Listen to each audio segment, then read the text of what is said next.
It looks like a stream of smoke in the air. Bats are vacuuming up insects in the sky. Watching bats emerge from a roost like Congress Avenue Bridge, it's just unlike anything you've ever seen. It's a beautiful, natural event that is astonishing.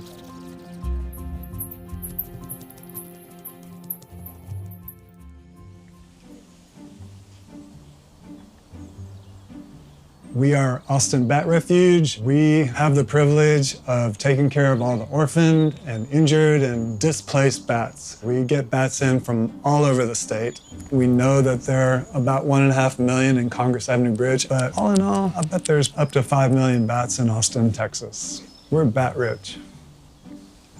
We often have as many as 9 native species of bats at the refuge.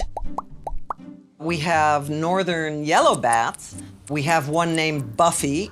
She looks kind of like a buffalo. She has a wide face and a wide nose. Eastern red bats. They actually have sort of almost orange colored fur. We have some Mexican free-tailed bats, of course.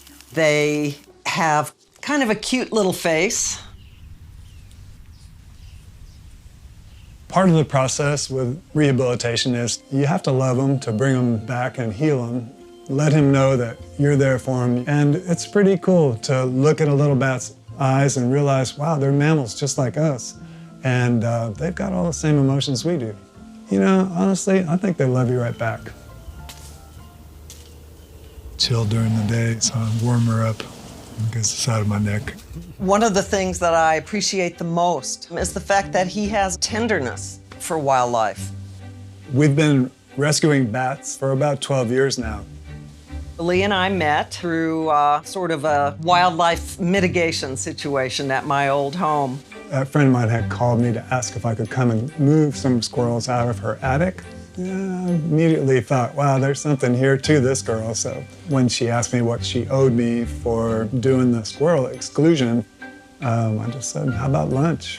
And ever since, we've been working together on one wildlife project or another. Bats have been flying over the Congress Avenue Bridge for tens of thousands of years. So when the bats moved into the bridge, the town was pretty worried. There's a lot of mythology about bats, the devil, vampires, and there are myths all over the world about bats and hair. The headlines read, "Flying rabid rodents infest the city." People were passing around petitions to blow up the bridge and rebuild it in a way where the bats couldn't come back. Due to the work of dedicated conservationists, the tide was turned for these bats. And so a few years later, the headlines read, "Your furry friends are back." The bats have been a staple here in Austin for about 35 years now. They've come out every night into Congress Avenue Bridge. So it's good to have them here as a little reminder that we're home. Bats are not dangerous, they're not scary. They're safe to be around as long as you use common sense. Honestly, the bats really are the soul of the city. We need to take care of what we got here on this planet before we lose it. And we feel real lucky to have found a way to do that.